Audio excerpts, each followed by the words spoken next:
ไปดีเนาะพ่อแม่พี่น้องป้องปายเบิดซุคนเนาะ FC ทางช่องบ่ปู Official เนาะวันนี้บ่ปูก็สิมาตามแนวทางพี่น้องเนาะสำหรับ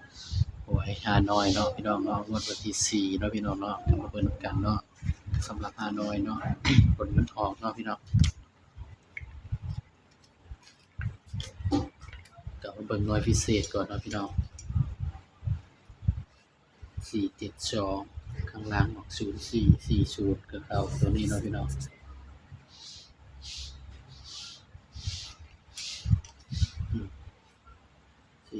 เนาะ04ออก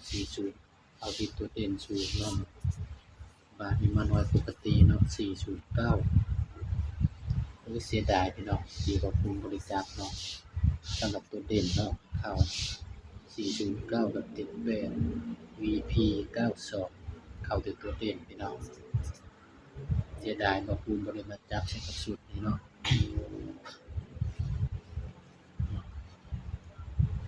VP 938บ่มีเนาะพี่น้องเนาะก็ถือว่าปังอยู่พี่น้องจอมเข้าแค่น้อยเดียวเนาะพี่น้องเนาะนี่ก็ไปกันต่อเนาะมื้อนี้สำหรับฮานอยเนาะวันที่4ถือว่าปังพี่น้องตัวเด่นเข้าเนาะเข้า2ตัวเนาะพี่น้องเนาะไปกันต่อพี่น้องงวดวันที่5เมษายนเนาะพี่น้องปูมก็สิให้ตามสูตรเก่าของปูมเนาะอาจสิขยับลงมาให้มันเหลือ9คู่เนาะพี่น้องให้12คู่เข้าแค่น้อยเดียวมันก็บ่ได้เนาะพี่น้องเนาะแต่ว่าในบ้านเขียวบ่ปูมก็ปังทั้ง2น้อยเนาะพี่น้อง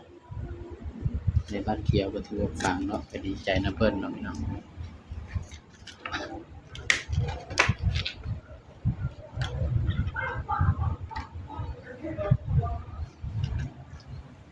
ก็บ่ปูมบอกอยู่เนาะว่าสำหรับตัวเด่นนี่ก็บ่เคยหลุดเนาะพี่น้องเนาะเด่น3ตัวนี่บ่เคยหลุดเนาะตามกันต่อเนาะงวดวันที่5เมษายน68เนาะ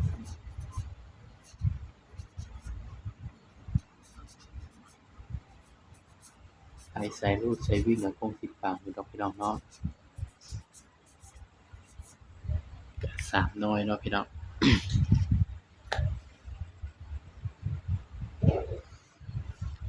มาเบิ่งนำกันเนาะว่าเพิ่นสิให้เด่นตัวใดพี่น้อง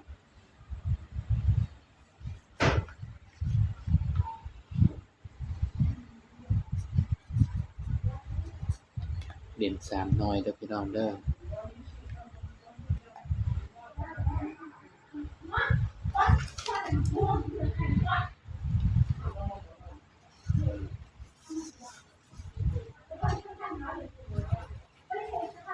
ปูมเอาเฉพาะน้อยปกติมาเฮ็ดเด้อพี่น้องสำหรับตัวเด่นเนาะบ่ปูมก็ได้นี่เนาะพี่น้องเนาะก็ได้เด่น2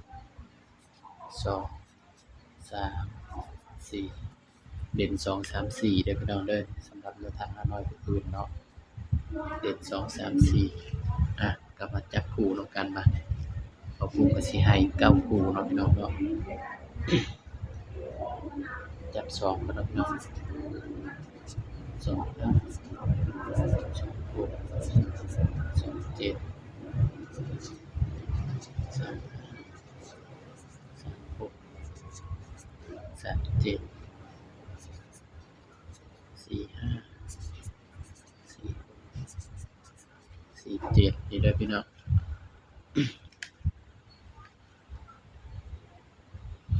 ชุด3ตัวกันเลยเด้อพี่น้อง2 4 3 5 6 7สำหรับเด่นเนี่ยก็เด่น3กับ4เด้อพี่น้องเด้อสำหรับคลิปนี้เนาะก็ฝากพี่น้องเบิ่งกันนี้เนาะอย่าลืมกดไลค์กดแชร์เด้อพี่น้องเด้อ